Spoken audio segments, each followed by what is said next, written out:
Good afternoon in Denmark. Hello, welcome to this webinar, Transforming Your Data to a Business Asset.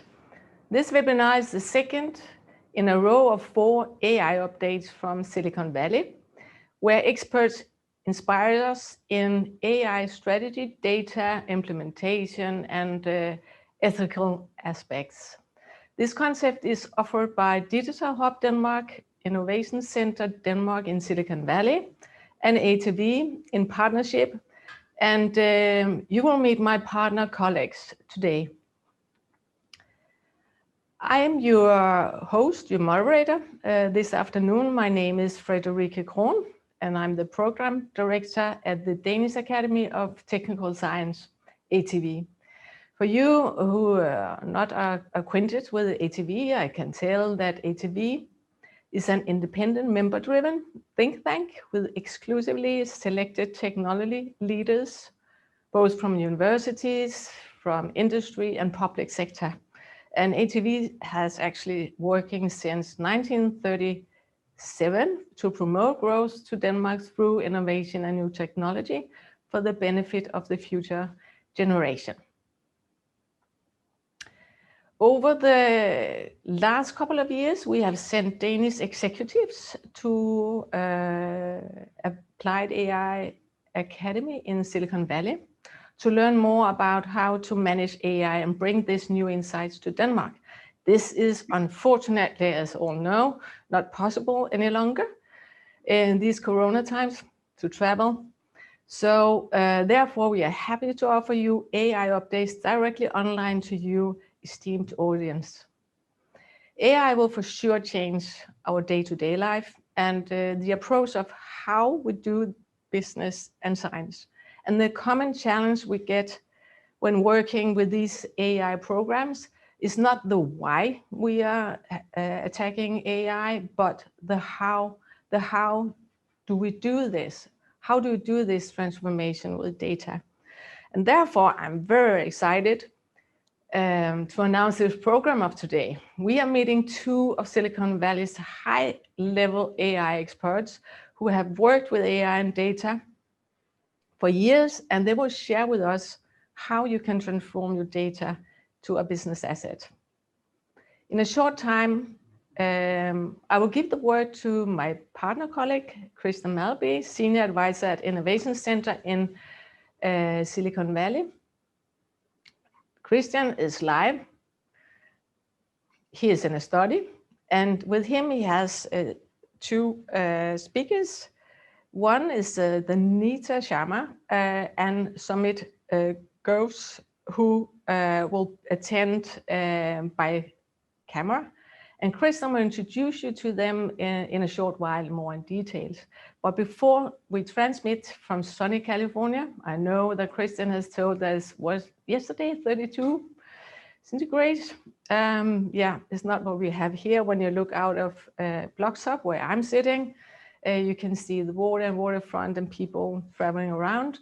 But in sunny California, I would like you to give the word to my other partner colleague, and that is Jakob Freyer, who is the head of communication at Digital Hub Denmark. And Jakob, could you tell us why this work is important and why we are going partnership? So Jakob, please go ahead. Absolutely, Frederikke. Thank you very much for introducing me. Here at Digital Hub Denmark, we strongly believe that technology is the future of human lives. And over the years, the advancements in this field have continued to reshape the world that we live in. And there is not anything that shows us that this will stop in the near future. And on a daily basis, developers are working relentlessly to create new software and algorithms that will transform the way that we communicate and we treat patients in the healthcare sector, and the way we fight crime and the way we generally exist. And at the core of this technology stands AI. So we want to help expose all the potential that AI has to Danish and international companies, and that is basically why we are partnering up with you guys at ATV and ICDK to communicate this and to give this knowledge through to the participants at these webinars. Yes, and we very much appreciate this partnership. And now it's time to transmit from sunny California. So, Christian, are you there? I am here. Hi, everyone. Yes, please take it away. So it's so bye for now. I can't brag about the sun shining because it's still very early morning. It's still dark outside, but we are very, very thrilled to be with you this afternoon. And we can see that we have a large number of participants, which we are very happy with because this is an important topic. I'm here in the studio at the Innovation Center Denmark in Silicon Valley. We have 7 innovation centers around the world. They are a collaboration between the Danish Ministry of Foreign Affairs and the Ministry of Research and Education. Basically, our job is to build bridges to Danish companies. We facilitate some of the exciting knowledge that we have over here in Silicon Valley, basically in 4 different categories. We focus on entrepreneurship, on financial technology, on health technology, which I'm going to come back to because that's my area, and last but not least, the green agenda. Within the health tech agenda, we embrace also artificial intelligence and data, and that's why we are here today, not in a specific health or life science setting, but in general, because we know that it's such an important part of moving forward as a business and expanding your growth. So we find this as being a high priority. I'm actually joined here in the studio. Right next to me is Nita Sharma, who has joined me this morning. Thank you, Nita, for coming up so early. Nita is Senior Director with Intel here in Silicon Valley and one of the foremost experts on artificial intelligence and AI. But before I talk too much about Nita, I'll maybe introduce the other host today who's with us online. Shomit is with us, Shomit Ghose, as Frederikke already mentioned. And I'll talk a little bit more about both Nita and Shomit in just a short while. Today's topic, as you know, it's about data. And in a moment, you're going to hear Shomit tell you how you can turn your data into gold. And he's going to tell you that the more data you have, the more successful you are. So obviously, that's easier said than done. So I really look forward to hearing more about that. We also want to make sure that you leave this meeting with some concrete tools that you can implement in your business tomorrow. And that's why Nita is going to talk about a method of applying continuous experimentation in your business, and something that you can do as a leader in your organization and have success with, hopefully. At the end, there will be time for questions and answers. In the Zoom app, in the Zoom function, whether you're joining via the app or on the web, there's a Q&A function, and you can submit your questions all through the webinar, and they will be answered to the extent possible.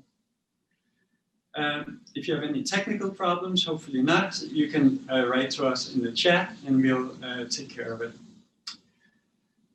So before I hand it over to Nita and Shomit to talk to us today, I'd like to hear from you, the audience. I hope you're by the computer and ready, because I have a poll for you. I'd like to know a little bit more about how you see data in your business. So up now is a poll, and please indicate the option that you find suits your business the best. Might not be a perfect fit. And we will display the results online. But while you vote, I'll just introduce Nita. Nita is Senior Director of Data Management and Visualization at Intel. You're a technologist, Nita, and an engineering leader with extensive leadership in innovation and building products in diverse domains, such as end user and enterprise software, financial solutions, analytics, and artificial intelligence. And you are known for your razor-sharp analysis and unique approach to solving complex problems. So we're very, very happy to have you here today, together with Shomit, who is a general partner at the Silicon Valley-based venture capital firm Onset Ventures. Many of you may know Shomit because he was the speaker at our first webinar. Shomit has a wonderful relationship with Denmark and has done a lot of work with Novo Nordisk and other large corporations and universities, DTU, for instance. When Shomit is not investing with Onset Ventures, he is a speaker at UC Berkeley, at the University of San Francisco School of Management, and at UC Riverside. So very, very fortunate to have both you, Nita, and Shomit online. So maybe we can display the results of the poll, and I will actually hand it over to you, Shomit, to talk a little bit about what we see here. Yeah, not unexpected. Thanks for the introduction, Christian, but not unexpected. Actually, there's a pretty nice spread across all four choices. And it's the quality of data which seems to prevail. And we'll talk about all these here in just a second. Any comments from your side, Nita? No, Shomit, go ahead. Okay. No, this is a great jumping off point, Christian. Whenever you want to cue, and we can jump into my portion of the discussion.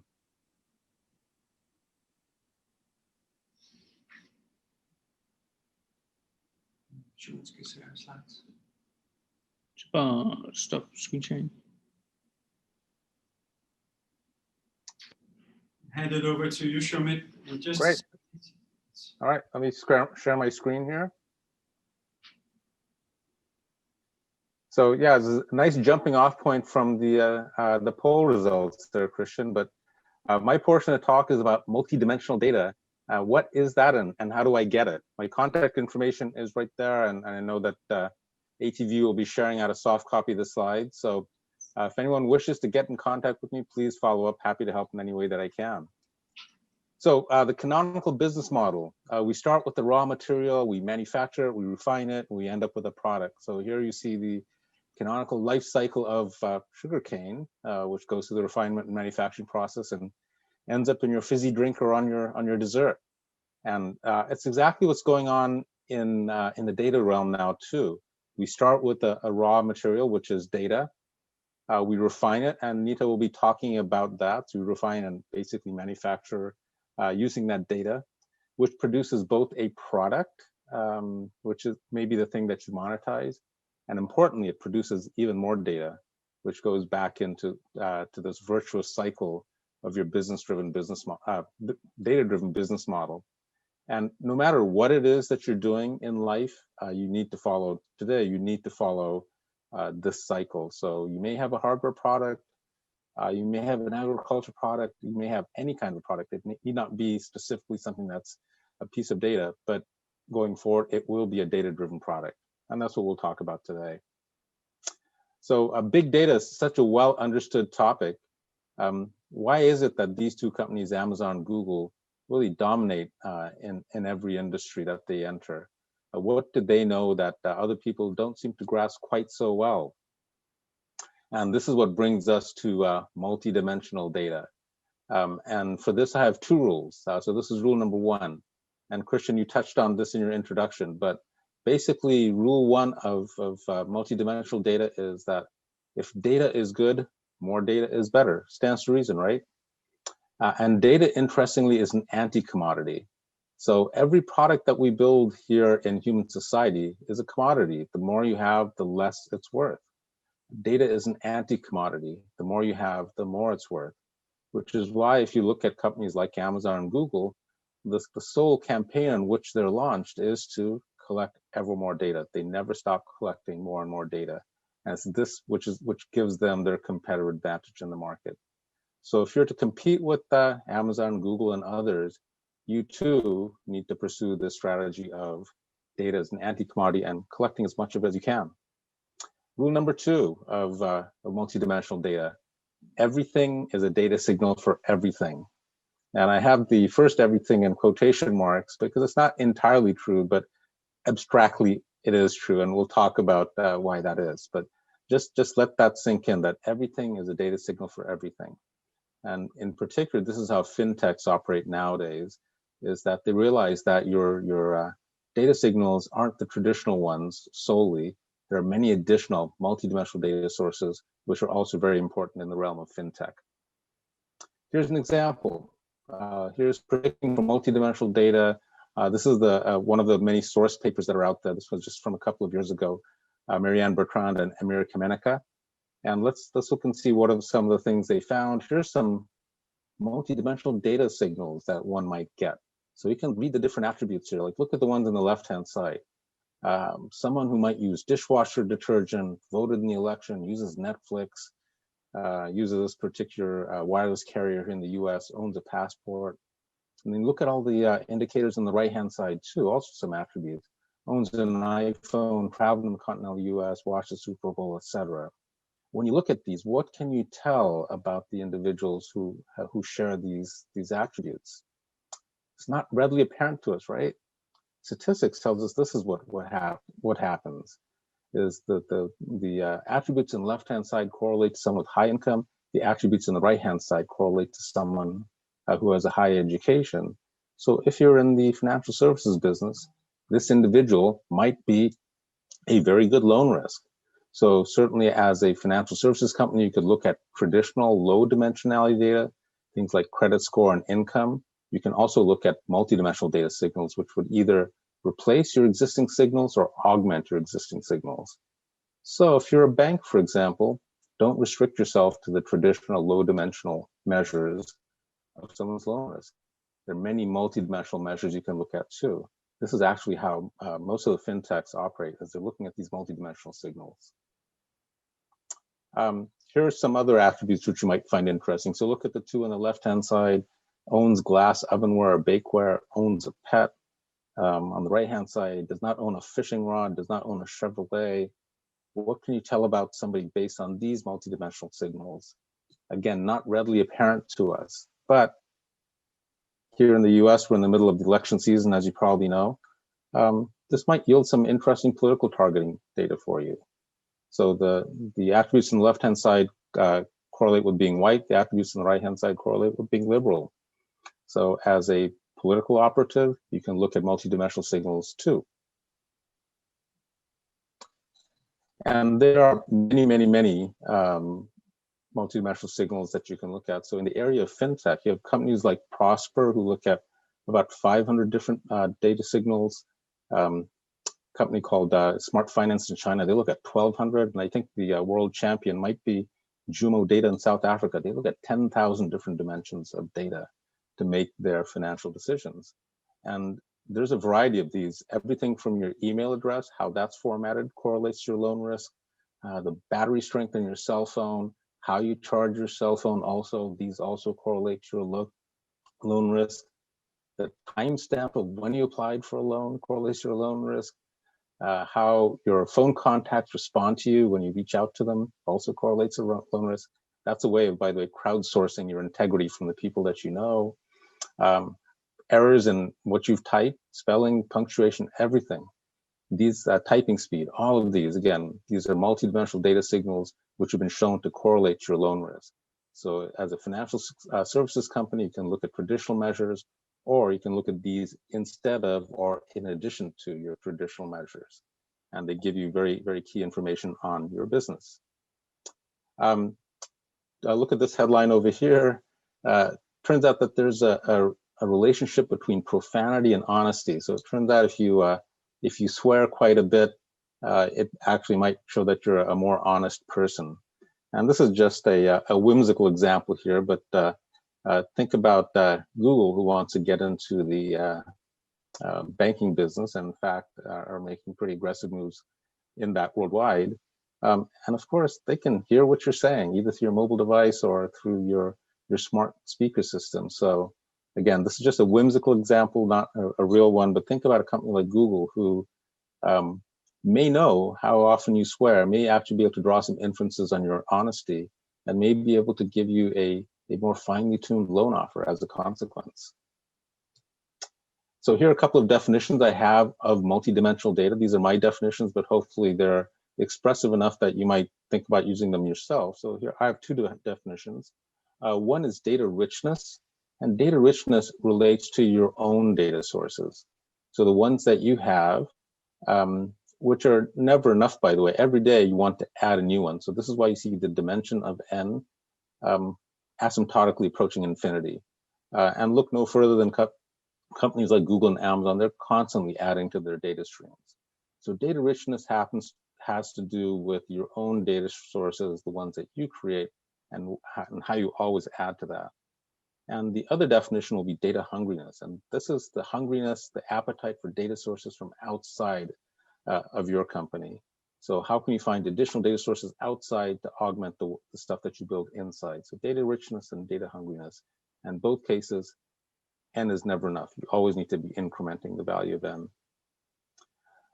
So the multidimensional data business model requires that you start with the business model. Always understand the market opportunity and the business model. This is step one in your data strategy, is understand the business driver, the thing that it is that you want to accomplish in your business. And this is what will tell you what data that you need. It's very important that you need the proprietary sources here, because without proprietary sources, you do not have a defensible business. Other people can replicate what you're doing. So you need to start with the business model, think about what that implies in terms of the data that you need, and make sure you have access to proprietary data there. It's a mistake to start with the data that you have and then look for what problem you're trying to solve. This is very commonly done. This is, of course, it's a backward way of approaching it. You start with the data and then look for the business model. Chances are you will not find the right solution and your effort may fail. And I think that there's no merit in just being a commodity data broker, because you're just becoming a supplier of raw materials. Raw materials are only interesting to a point. The productized product is more interesting. So I think there's no merit in being just a commodity data broker. Think about productizing your data. In data richness, as I mentioned, you need to have this n+1 model, just like Pac-Man always keeps eating pills. You need to be always eating additional data sources that you create yourself. Think about how Facebook created the like button. This was an n+1 data stream for them. Think about Amazon buying Whole Foods. In my mind, the reason Amazon bought Whole Foods was to buy the offline data signal. They didn't buy a grocery chain. They bought a set of offline data signals. And think about Google, who are constantly adding to their data stream. So they, recently, as you probably know, about Fitbit, they bought Nest previously. These are just additional data streams going into a company which probably has the largest number of data dimensions on the planet. And yet they're not satisfied. They're always adding to their data streams. So it's an infinite effort that you have. Every day you wake up, you think n is equal to value x, and you're going to increment that by 1. You never stop adding to your native data richness. And the higher the dimensionality of n, of course, the more defensible your business, the more keen will be the insights that you can drive from that data.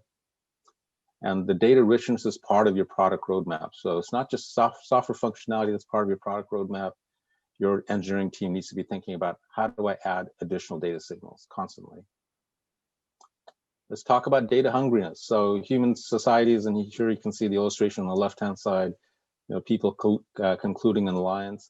We've always allied with others of like mind to help us compete with people who may have opposing minds. Every company needs to do the same with data. Think about who your competing and non-competing interests are. If they're not competing with you, partner with them, share data, sell data. And this implies an extensible data model, because your data model needs to be able to ingest this outside data that you're bringing in. Of course, it also means that your data should be extrudable into your partner's data sources as well.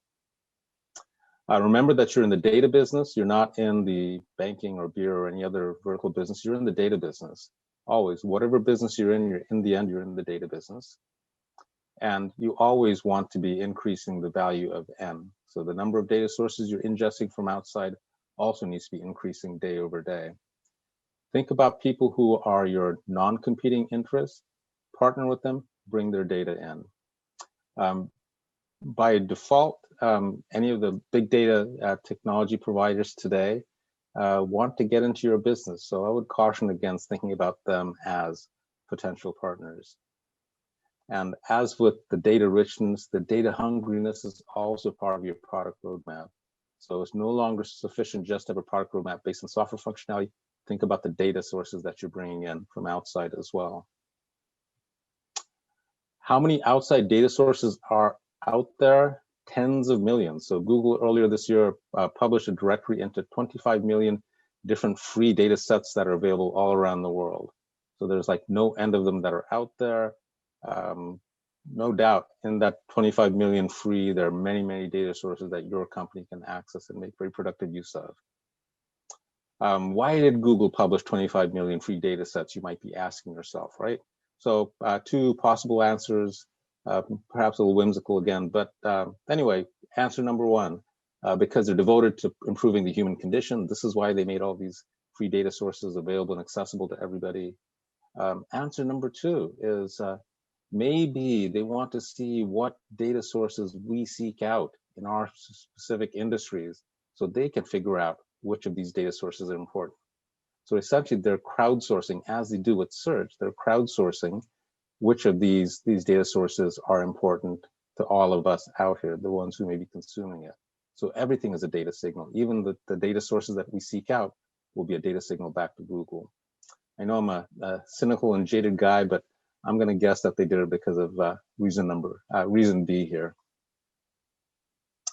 Behavioral economics is also a chance to get multidimensional data. So if you look at the individual here on the left-hand side, we may have some very dry information about them, low-dimensional data, gender, age, education, things like that. We know nothing about this individual's psychographics, the way they behave. And this is where behavioral economics comes in. And behavioral economics, as you may know, very heavily used by companies like Amazon to very great effect. So you can apply a behavioral economics test to this individual, and that will classify them into maybe a certain sort of a personality type. You apply yet another behavioral economics test that then lets you see what is it that motivates this person. Is it social validation? Is it money? Once you get a result of that, this actually becomes a proprietary multidimensional data stream that you now can apply and feed back into your data model. So behavioral economics, very well practiced by companies like Uber, Amazon, Netflix. Your company too should apply this. This is a source of multidimensional data that you can utilize, and it's completely proprietary to you. Speaking of Uber, this is Uber's patent on the right-hand side.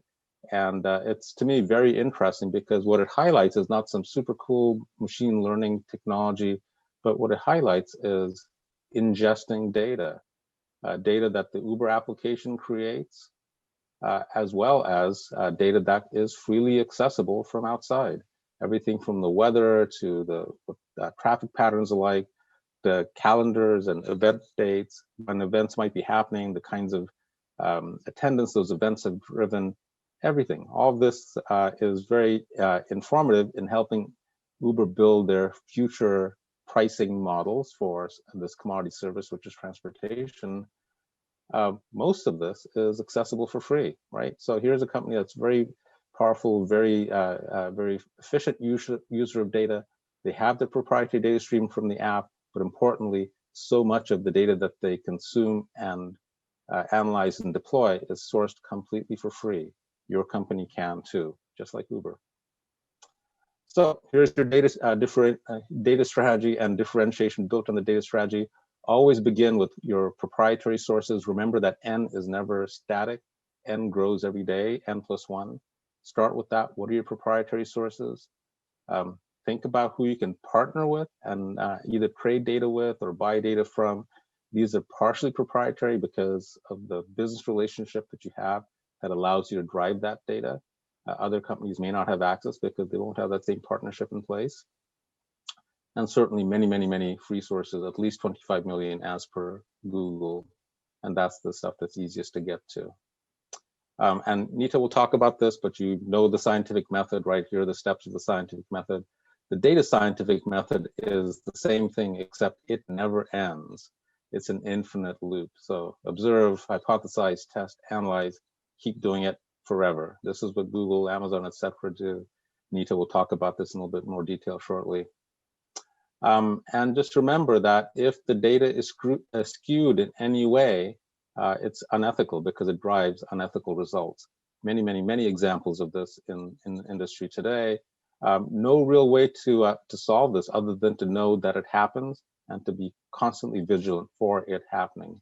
So in wrapping up in the area of data ethics, an effective way of operating here may be to have the guilty teenager operating model. So you look at this mother looking accusingly at her son here, and she will say, so when were you going to tell me the bad news? And immediately rushing through the teenagers' heads are, was it the pot? Was it the bad grade that I got in class? What was it? And the teenager is really paranoid. Oh my gosh, mom knows, I better tell her. And if you ask this question every day, you keep the student on the straight and narrow, keep your teenager on the straight and narrow, and you drive hopefully ethical behavior from your child.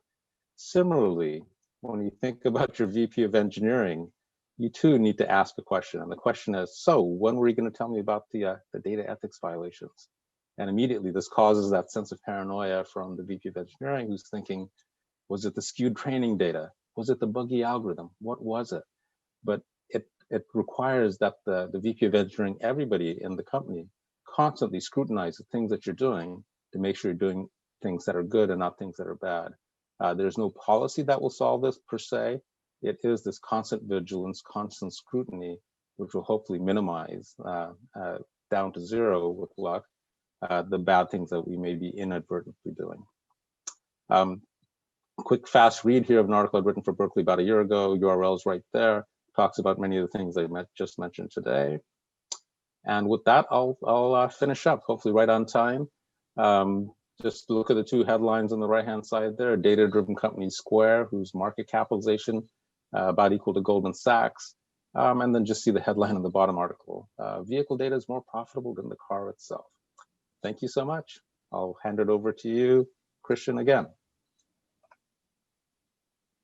Thank you, Shomit. And I'll hand it over to Nita because I know you had a question for Shomit. Yes.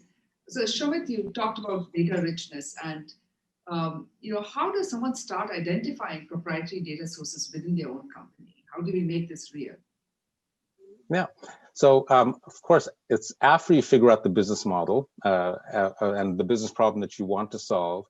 After you've done that, then you can start to look to see if you already might have a proprietary data source that you can leverage. And everyone seems to have at least something that they can use. So there's always something there. And as well, creating a proprietary data stream can be really straightforward. In fintech, I mentioned, for example, that there's a correlation between the timestamp of a loan application and the applicant's loan worthiness. Essentially, what the timestamp tells you is if the first thing that Nita did when she got into the office in the morning on her employer's time was to apply for a loan, then maybe her integrity isn't high. Versus if she waits for her lunch hour to apply, then obviously she's got higher integrity, so she may be a better loaner. So this has actually been correlated and found to be true. So merely by collecting an online loan application, you've created a proprietary data element, which is the timestamp. So keep an eye on every data signal you produce. By default, these are all proprietary. So nothing should go to waste. See what correlates. Thank you, Shomit. So you talked about multi-dimensional data and how much data there's out there in the market. So how does one figure out what data, multi-dimensional data, to use in your own models? Yeah, sure. So the easy way is to see what your competitors are already doing. That's a great way to see what might have value. When you're looking at multi-dimensional data signals, it may be that other companies have already identified things which are valuable, so take a look at what they're doing.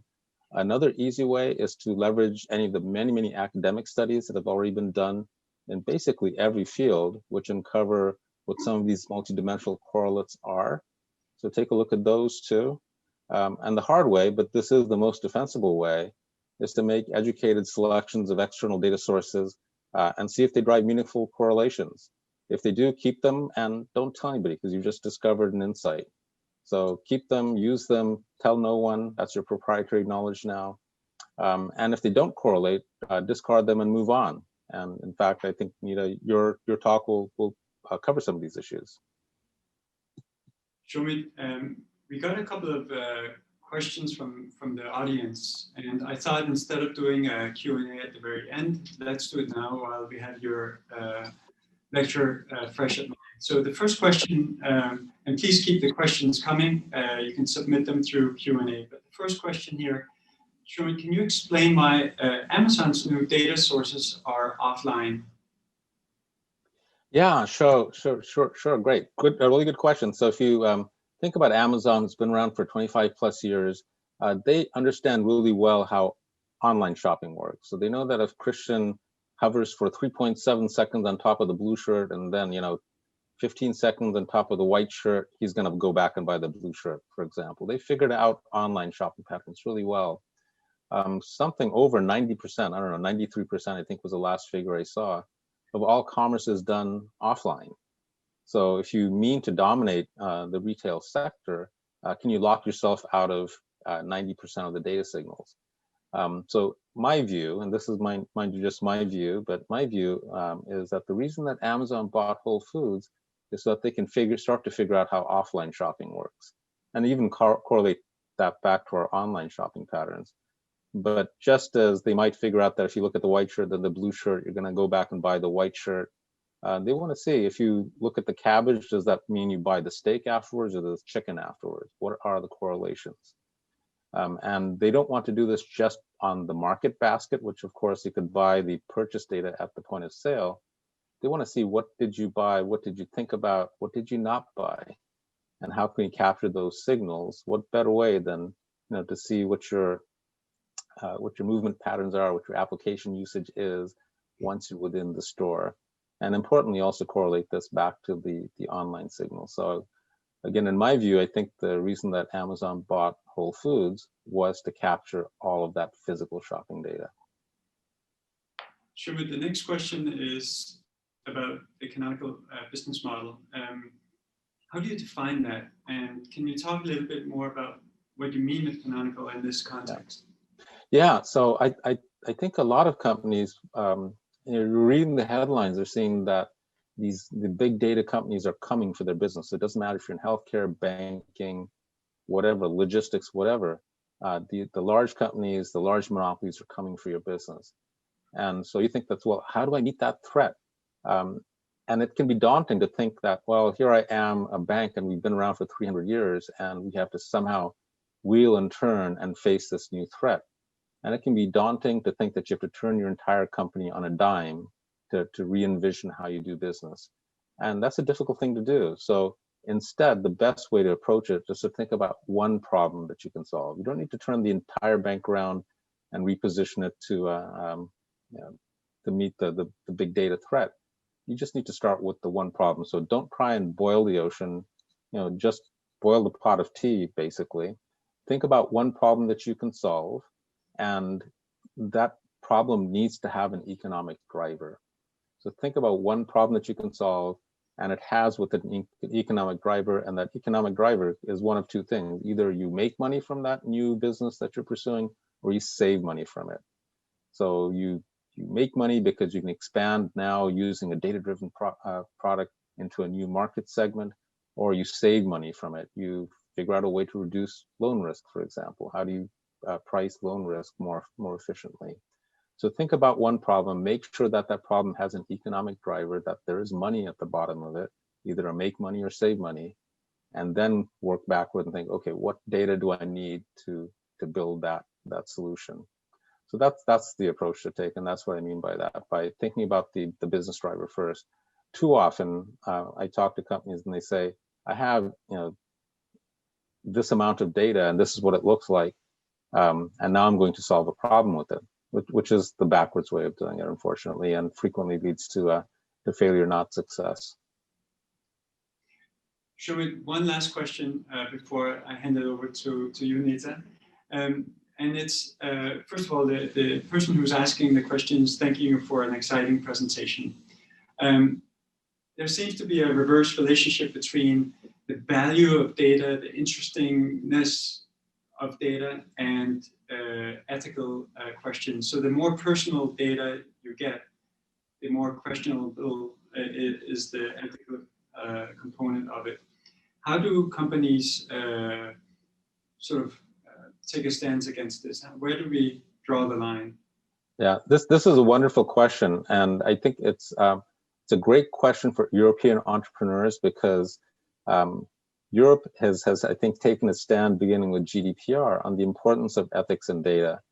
And in the end, human beings, no matter where we live, we all want ethical behavior towards us, right? So what better way to found your business than on these ethical standards? So European companies, European entrepreneurs should not abandon that foundation of ethics. I think that is the future and ultimate differentiator for your business.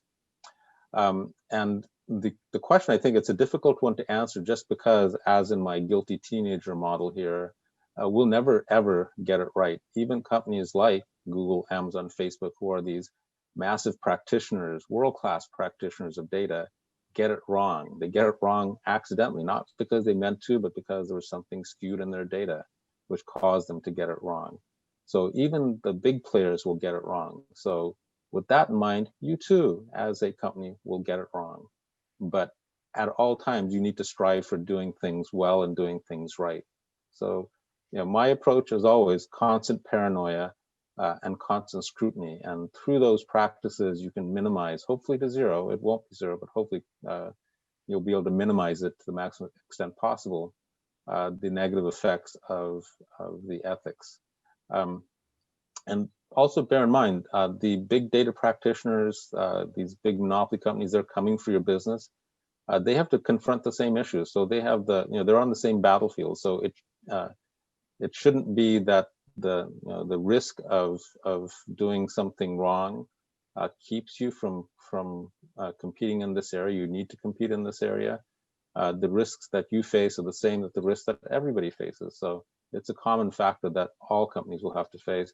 You're at no disadvantage there. Hopefully that answered the question, Christian. Great answer. Scrutiny and be alert, I think. Paranoia, yeah, paranoia. Always assume you're doing something wrong. Always good advice. Thank you very much, Shomit, and please stay on. We'll do another Q&A session, but now I'd like to hand it over to Nita, who's going to talk about the strategy of continuous experimentation, something that everyone can do in their organization. So, thank you, Christian. Hello, everyone. I'm Nita Sharma, and I'm going to talk about experimentation. Shomit talked about the refinement process, and what I'm going to share is some examples and some ways you can do the refinement, and I hope that you can take this back and be able to apply this. So I'm going to start by referencing Google's paper. So you see here Google's paper, which is the overlapping experiment infrastructure. And you will really see how sophisticated this is. How does really Google work as a data company? And some of that insight will get through this infrastructure. So I'm going to start with some context. So look at companies like Google or Facebook. They have 1,000 plus software engineers working on their products. They're working on, let's say, the search engine or the ad engine or the presentation layer, the UI. In case of Facebook, the news feed, and many other features. So all of these developers at any given time are trying to improve. They're trying to improve the website, they're trying to improve the customer experience, the click-through rates for ads, and so they want to do experiments. So you can imagine 1,000 plus experiments that they want to do simultaneously. How does that happen? And that's what I'm going to talk about here, is that how does this happen from a culture perspective? How does this happen from an infrastructure perspective? So I'm going to start first with talking about experimentation. What's experimentation really mean? Then what is the experimentation infrastructure? In this case, I'm going to talk about Google's from that paper that I referenced. And then we'll end with some takeaways that you can hopefully take forward and apply. So let me start with the question of what is an experiment? So, you can be really simple and say, I test something, it's an experiment. But if you actually want to take a scientific way and, look at what an experiment is, you start from the point that you have a purpose. What's your purpose? What's the hypothesis for that purpose? And how do you do testing which matches that hypothesis? And then you get the results, which is also important. So really, the definition of experiment is really broad. It's from the time that you have a purpose for doing an experiment to the time you get the results. Now I'm going to talk about the large-scale experimentation for companies like Google or Facebook, 1,000+ experiments going on simultaneously. And these come with some challenges and needs. The first one I'm going to talk about is the limited traffic. And what does that mean? The website traffic. So if you think about, you have limited traffic, it may be millions of users, but that's still not infinite. And how do you use all that traffic effectively among all the experiments? You have 1,000+ experiments, you have traffic, and how do you use that between the experiments? And that's a big principle of this paper, is the traffic is considered a limited resource, and how do you use it effectively? The second one, which I want to talk about, is social processes, and I don't want to underplay this. I think this is really important, is how do you have the processes within your organization which make this large-scale experimentation possible? So we'll talk in more detail, we'll even talk about specifics of what Google has done to make this a reality. The next two pieces are the sophisticated infrastructure. So to do this experimentation, this large-scale experimentation, continuous experimentation, you need to make it really simple. So developers should be able to do experimentation very easily and be able to analyze results really easily. So those are two pieces. Again, we'll go into those details of what Google did to create this infrastructure and how it works. I want to talk about what does experiment mean from an example perspective. So if you think about Google, you go to Google, you type in something, you get a result back. You get search results, you get ad results on the site. So experiment could be tweaking that search result algorithm to improve the quality of the results the user gets. It could be improving the user interface, so improving the UI so that it's more appealing to the user. It could be, how do you make the click-through of your ads better? So how do you keep improving the algorithm? So all of these are examples of experiments, and these are experiments, multiple experiments going in each of these areas at Google on a daily basis. I want to talk about the tagline there, is that if you really need to think about experiments very, very broadly. If you can measure it, it should be an experiment. And you need to think about this, because this is how you continuously improve. And to Shomit's point, how do you continuously take the data in and keep improving your models? And this is what is important, is thinking in terms of what can you measure, and as a result, that can be an experiment.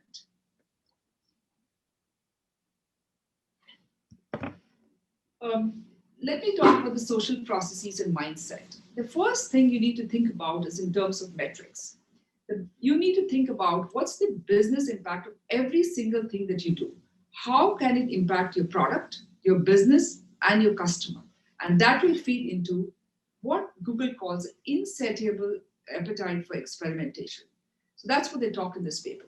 The mindset that we are going to constantly experiment. You complete the experiment, you get the results, you either tweak that experiment or you create a new experiment. It is a continuous process at large scale. And the piece of culture. So what does culture mean? So culture means that how do you create this organization which is always interested in continuous experimentation? So there are pieces of it. You have the support structure, and we'll talk about what Google did to create that support structure. And does everyone in your organization knows what matters to the organization? What are the metrics which are important to organization level? So all of this are important because at the end of the day, continuous experimentation can only happen if your entire organization is thinking this way. So I'm going to switch gears and talk about experimentation infrastructure. So what do we know about Google's infrastructure? And here is where I'm going to get into specifics. So there are many concepts of what's important. So the first piece which is important is your the meaning of a control experiment. So you need to know what's your baseline. So what are your results before you run an experiment, so that when you get the results, you can eliminate noise. You know, is this a good experiment? What is the end results? How do they compare to my baseline? And you need to do the ability to do multiple things. One thing is be able to divide the traffic like we talked. Can we run this experiment on a subset of users? Can we, can developers, engineers, make this really easy, set it up in their code itself? How do they set up the experiment? How do they log the results? How do they analyze the results? All of this has to be taken care of by the infrastructure. What's really critical is that this is at scale. So it needs to be really easy, super simple for someone to be able to set up this experiment and do it really fast. I want to spend some time on talking about this because this is really the most important thing that if you look at the paper is, creating the culture of more, better, faster. So that's what's talked about throughout the paper. And this is how Google thinks about it. Can I run more experiments? So they measure it in a period of time. How many experiments did I run in the last period and how many running right now? Am I running more? Are my experiments getting better? Which means that the less experiments are failing, more experiments are successful. And faster really means that from the time you define your experiment to the time you get the results, is that time reduced? Is it faster? And when you think about this, so Google is measuring this. Google is measuring the metrics of more, better, faster. It really hits the point that they actually think of even their experimentation infrastructure as an experiment. So they're constantly measuring it. And that is a big part of the mindset. Everything that you do is measured. So even when they developed an infrastructure to create experiments, they created a way to measure that and made that itself experiments. They're constantly improving their infrastructure so that they can do more, better, faster, with measuring each of those measurements. So there are two concepts in this infrastructure, which are key to actually how they developed it. One is domain, and domain actually means the division of traffic. So how do you take your website traffic and how do you divide it and get a subset of users to run for each experiment? There are many mathematical models which are referred in the paper. I'm not going to get into those.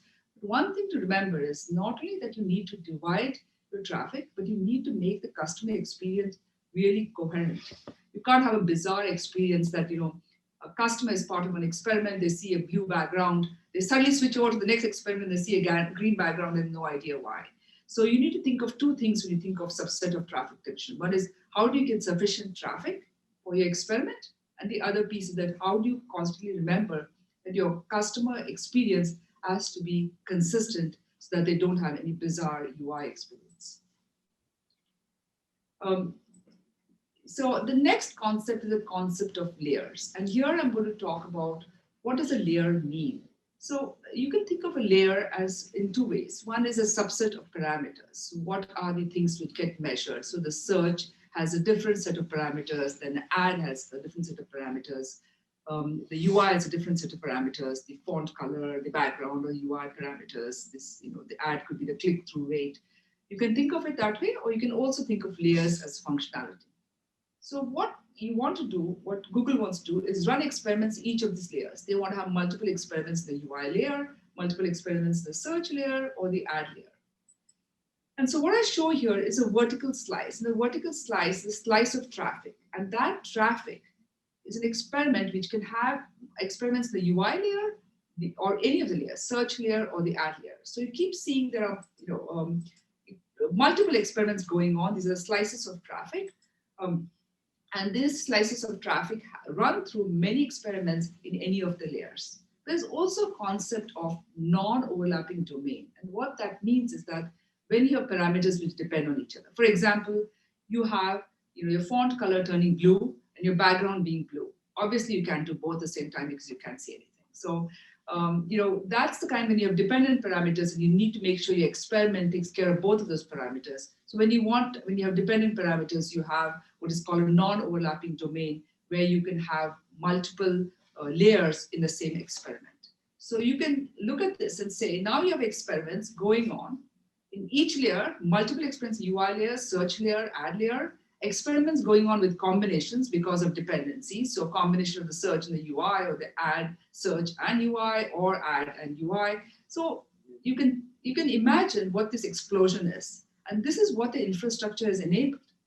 I will talk about launch layer in a second, but what they've enabled is its complexity. So they created complex functionality of the infrastructure, but what they did from that is made experimentation really easy. So now an engineer can define an experiment, which go in any of this. They can mention a subset of traffic they want. They can say the layers they want, a subset of layers they want, and they can do it easily in their code and run the experiment and get the results. And that's how they're able to do this continuous experimentation at scale. They did one step further. They even said when an experiment is successful, you can easily promote it to a launch layer, which means that your algorithm now is in production. So it has passed the experimentation phase and going to production. So now developers, just think of this, from the time they define the experiment to the time it gets launched, it's so easy for them to do that each of them can enable experiments really fast. And that's what Google has really done in this infrastructure. So I want to switch gears now to the people side. So they have done two things. First, the Experiment Council. And what's the Experiment Council? So Experiment Council is a group of people who help engineers become better experimenters. So they will provide them with the experiment checklist, for example. They'll teach them best practices. They'll show them what a good experiment is. So they're kind of coaching people to become good experimenters. And the second piece is the piece of the data interpretation. So you have run your experiment, you have results. But when you start with how do you interpret the results, you know if your experiment had sufficient traffic to give you a result which you can rely on.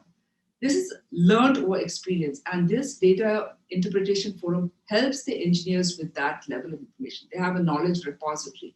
They will share information of similar experiments and what results came up. So what they've done from these two pieces is they've started from the very beginning, where you define the experiment, and at the end, where you interpret the experiment, and provided a support structure for engineers to be able to learn at both of these skills. And when you learn the skills, they can have everyone in the organization become better at experimentation. So everyone has become better at experimentation, so they keep continuing to learn experiments and doing experiments. And so the people side is really important in creating this continuous experimentation culture.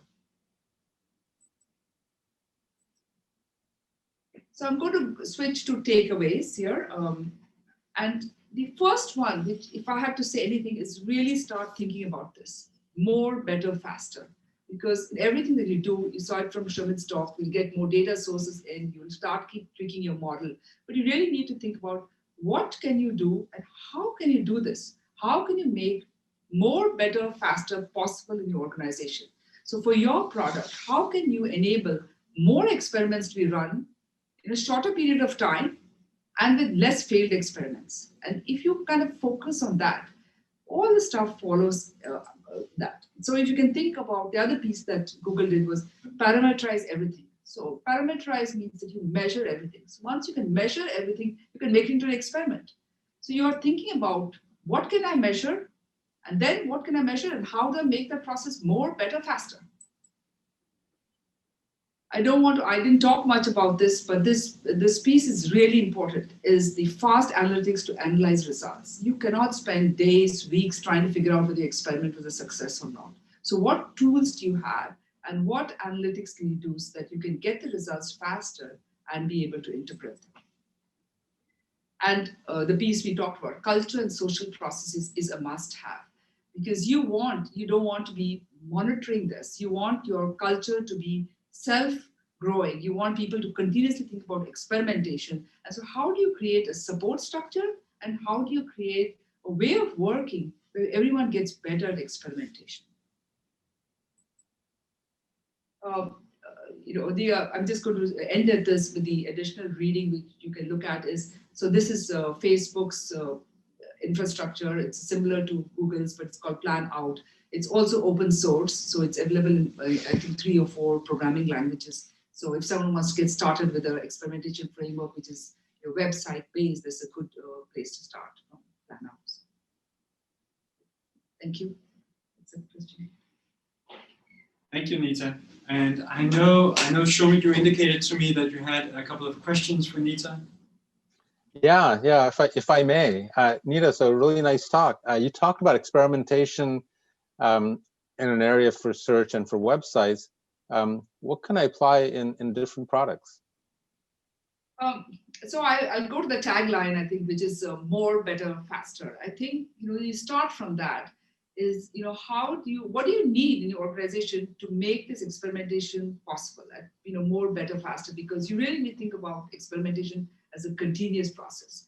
And so once you start with that, you can look at, in the case of Google, it was infrastructure which was based on their website and their search and ads structure. But in your product, it might be different. But what do you need from an infrastructure perspective? What do you need from a data acquisition perspective? What do you need from a culture's perspective? What do you need from a skill set perspective? So look at all of those. But I think if you start in the context of how do I enable more, better, faster, you can start with looking at what are the pieces which enable that, and that will be specific to your domain and your product. And that's, I think, a way to think about how to make this real in your product. It sounds like that more, better, faster is really the driving force here. The infrastructure sounds complex. How do you get started? So I'll say a couple of things about the infrastructure. So let me start with assuming that you're doing something similar, that you are doing kind of a website or search or something similar to this structure that Google has. So the infrastructure is complex, but what it has done is that it has made experimentation really simple. So the implementation has been complex, but the experimentation is simple. So if you are, kind of maybe plan out is a good place to start with open source. So if you have a similar problem, then you can look at it and you can, start using it, because the experimentation will be super simple. The implementation work has already been done.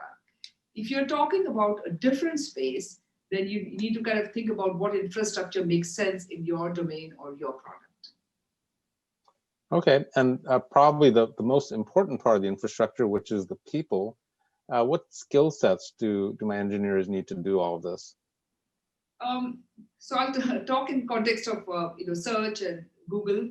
I think there are, and then I will give a broader answer as well. But kind of in terms of Google, in this infrastructure, there are the developers who build the infrastructure, which is a lot of platform work and thinking through what a platform which can build experiments on. There are, of course, the regular software developers who are building all of the web functionality for Google. And then I think there's some amount of statisticians, because when you get the results, how do you interpret your results and see what your distribution of your results and the metrics are, and are they sufficient to call it a successful experiment? So there's some amount of statistical analysis of your results. So you need some help from statisticians, the people who develop the analytical tools or develop the analytics. So that's another skill set. So I think there are multiple skill sets to make this really successful. But above all the skill sets, but I think the piece which is relevant to any industry is how do you create a more, better, faster mindset? So how do you get it? And I think that comes back to the support structure. How do you remove obstacles in your organization? How do you make it possible for anybody with the skill sets to actually think this way and think about constantly measuring, constantly running experiments? I think that is a key piece which is relevant, independent of the domain and the specific engineering skills. The importance of the culture, as you said in your talk. Yeah. Christian, back to you. Thank you, Shomit. And I was sitting here, and while we are getting some more questions in, and please keep them coming through the Q&A from the audience, and I will read them to Nita and Shomit. We've talked a lot about Google and Amazon and Facebook, and I think it's almost the game of David and Goliath in terms of data. Shomit and Nita, maybe ask Shomit first. What do you think about Danish companies who are looking for more, better data to partner up with one of these big companies? Yeah, I think I'd address that in my earlier remarks, Christian. I would be very wary in doing that. If you look at the big data monopolies, they're entering every industry. So their goal is to disrupt you. So partnership with these companies needs to be done with a great deal of caution, if at all. I would say that you're better off partnering with people outside of that orbit,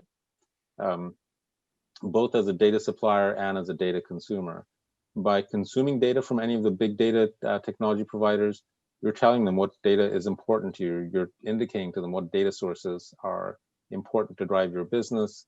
And by providing them with data, you're actually taking your proprietary resource and allowing them to amalgamate it with all of the many dimensions of data that they already possess. So I would be super careful to the point of probably even warning against doing it at all. Partner with somebody else. I would add. Yeah. So yeah, I completely agree with Shomit, with what you said. I think I want to address the other piece of Christian's question, which is how do you really get started? Because it seems like these companies have advanced so much in where they are, and how do you get started? And I think that it's really of putting one foot forward in front of the other and getting started with maybe smaller scale experimentation. Start small and you can keep building on it. So it doesn't have to be, you don't start from day one as to kind of this large scale experimentation. You start with maybe small, you start building up your culture, and over time you will get to the point you need for your business. Nita, a question has come in through the Q&A to you. And the question is, how do I, as a business leader, ensure to connect the content and the purpose of my experimentation to the business? How do I make sure that that link is happening? How do you make sure that the experiments are adding any value to the business? So so I think there's kind of there's a tops-down approach which starts with actually being very clear at the organization level as to what's important. What's important for your business? What are the organization metrics? What are the product metrics? What are the customer metrics that you care about? I think that has to be clear to everyone in the organization. So, example, in the case of ads, the click-through rate, everybody knows is a really important metric, and that is clear to everyone. So you want to really improve the click-through rate. So you need to have the same kind of understanding for every person in the organization as to what's important. And once they have that knowledge, the experiments they need to define have to connect to those. And I think that has to be a requirement as people define experiments. So I think it comes from both sides. Once a top-down sharing of what's important at the business level, what's important at the product level, what are the metrics we're measuring, what's important at the customer level, and then the experiments which is driven from the organization have to kind of connect to any of those. Thank you very much. And Shomit, we talked a little bit about this during the last webinar, but data is a great way to grow the business and to expand the business. But it's also an interesting way to look at new business opportunities that are outside the normal scope of the business. How do you see companies best explore and experiment into new branches of doing business? That's a great question. So it's a tough question just because it's so broad in scope. But I think that's such an important question to ask, Christian, because it gets back to companies re-envisioning themselves as being data companies. I think a mistake that's made too often today because we're conditioned by our past as we view ourselves as being a product company. So think about that on my last slide, the article that was in the bottom right-hand corner, which is saying that data in an automobile is more valuable than the automobile itself. So if you're an automobile company, you need to actually re-envision yourself as a data company. Having done that, you start to discover these new opportunities. So if you, as an automobile company, re-envision yourself as a data company, then it's a shorter step to go from there. Oh, well, we can do real-time auto insurance in that case. And this now allows expansion of your markets, your business into new areas that you may not have considered before when you were thinking of yourself merely as an automobile company. So I think philosophically, and Nita has touched on this as well, philosophically, to succeed in this combat, and this combat is coming for every company, to succeed in this, every company needs to view themselves first and foremost as a data company.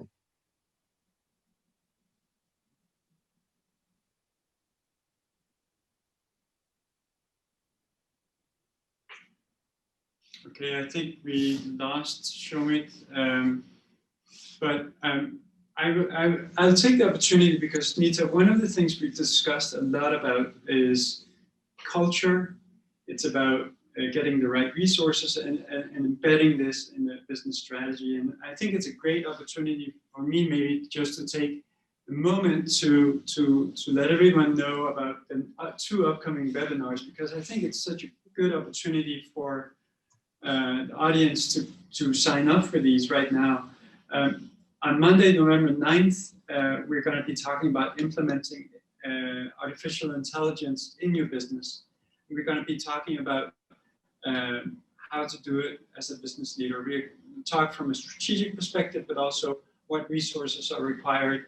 Do I need a team of data engineers, which are very hard to get a hold of? And how do we do this as business leaders? The second webinar, we talked about the fourth and the last webinar in the series is about the ethical challenges that many companies and should be wary about. Constantly panicking, I think, were Shomit's words. So that's on November 30th, and there we have a professor from Canada, Frank Rodgett, who's going to be talking about that, one of the foremost individuals on this topic, and he understands the need to drive the business whilst still doing it in an ethical way. So, can we mute Shomit? Yeah, so with that said, and you can go to atv.dk and read much more about the 2 webinars I just mentioned. Again, November 9th, implementing AI do's and don'ts. We have Anupam Kundu and Kevin Bolt who will talk about this. Go to atv.dk and sign up. And for the 30th, November 30th, we have Frank Rodgett talk about AI and the ethical challenges. So with, I think I don't have any more questions from the audience. And I'll thank you very much, Nita. Thank you very much, Shomit, for 2 very interesting talks, good dialogue, interesting questions from the audience. So thank you for that. And hand it back to Frederikke to. Yes, hello. Can you hear me? Can you hear me from Copenhagen? Yes or no? Nita and Shomit, this is very excellent. And I know that the audience has got lots of points to figure out when they come home about AI, how to implement it. And I know that, I don't know if you mentioned that, Christian, that you will be available for some questions and connecting different people from your network in Silicon Valley if needed. And I will write out to all you audience and mention this. And I will also make available the slides that Nita and Shomit has provided. And we will send also some video clips. So that I will send out in this week, I propose, or suppose. But after this meeting, I will send you out a evaluation. And I really hope that you have 3 minutes to evaluate and help us to even perform even better the next 2 webinars. As Christian mentioned, you will see when they will happen. But actually, Christian, will it be can I have 2 questions to Nita and Shomit? Absolutely, go ahead. Because lots of very, very interesting takeaways is coming over to us. But if one key point, one key takeaway you could give the audience, Nita and Shomit, what is the main key takeaway you would advise audience to bring further? If you should select, I know that is not that easy, but can I challenge you that? Only one key takeaway. What should you do if you were them on how to attack this AI for the future? Yeah, my who would like to start? So, let's go ahead really quickly here, Frederick. My advice would be just what I'd mentioned a second ago, which is think of yourself as a data company, period. Don't think of yourself as a bank, a car company, beer company, whatever. Think of yourself as a data company. And that's what's going to equip you to compete going forward. Thanks. And can I just add, and that was the takeaway when I met you in Silicon Valley at the Applied AI Academy in Life Science. We made in January before all the restrictions that we cannot go to Corona, we can travel. I made two takeaways from you. The one was that all the big tech companies, they will colonize you. You need to have the data. You have mentioned that today. That was one of my takeaways. And the other one was actually, if you're not a data-driven company, you're not in.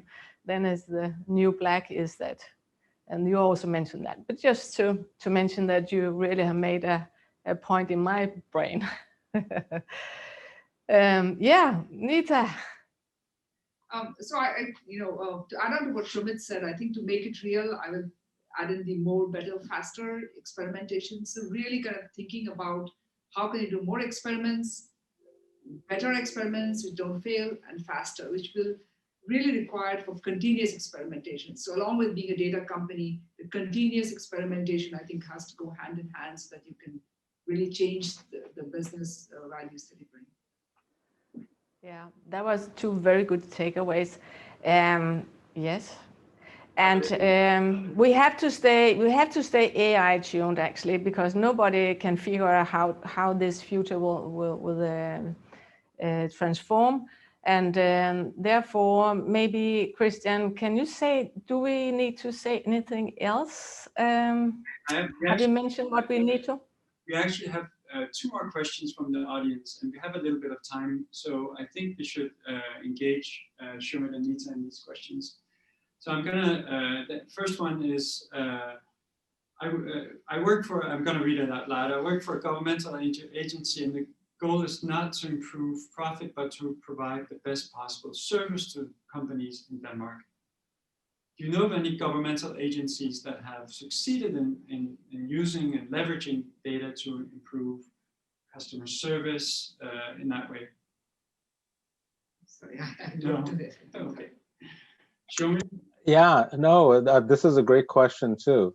And in the end, we all need to be re-envisioning our businesses as data-driven businesses, government too. And if you think about Denmark being a single-payer healthcare system, how can you use data to bring the right healthcare to the right person at the right time? This is how you can do that. And this type of work is actually being done in different regions already, to use data signals to help understand what populations may need healthcare. We're seeing that currently with coronavirus, even with the flu. Some of you may know there was a paper in the Lancet back in January, which uses Fitbit data to figure out when people in populations are coming down with the flu. So yeah, there are lots of examples, but it really requires understanding that in the end, you're a data business. So think about how you can use that data to expose your services, even as a governmental organization, to more of your people. An interesting survey came out just Friday last week, indicating that 61% of Danish companies have accelerated their digital evolution over the last 6 months as a direct consequence of the coronavirus. Whether that is true for governmental agencies, I'm not sure. This was done by a private company, and I'm not sure governments were included, but for sure it's a great question.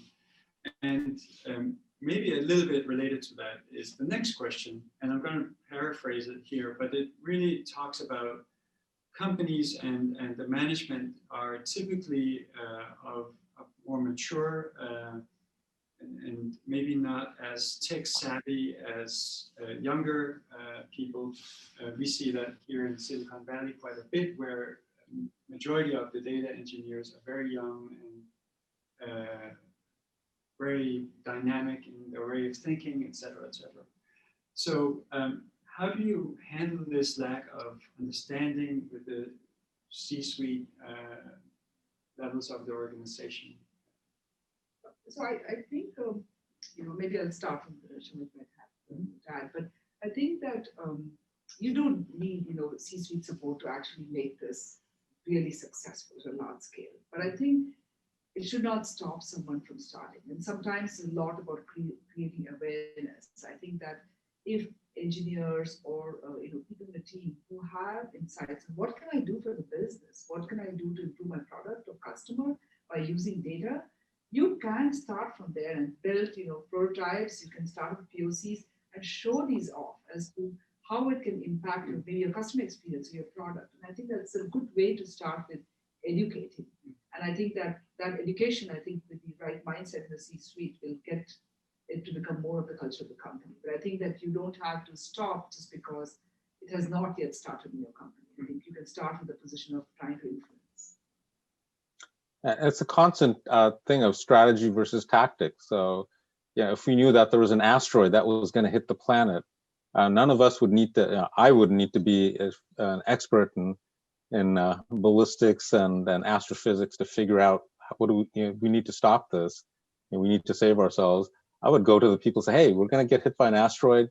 Our strategy is figure out how to stop it, and there are people out there tactically who can figure out how to stop it. So as a C-suite person, I think if you're more mature, and maybe I fall into that category by now as well, you just need to have a realization that strategically things have changed, and having that understanding, there are people within your organization who can tactically execute on the moves you need to put you in the right place. Thank you, Shomit. And I think that concludes the questions we have from the audience. So I just, again, like to thank both of you. Thank you, Shomit. Thank you, Nita, for a very interesting talk, very insightful. Hopefully the audience also feel this way and are ready to come to work Tuesday morning and do things better, faster. Yeah. Shomit and Nita, thank you very much. And Frederikke, back to Copenhagen. Yes, and for Copenhagen, we say goodbye and thank you very, very much. As I told, this was the second out of the 4 webinars, and hope to see you soon, audience, again for the next up.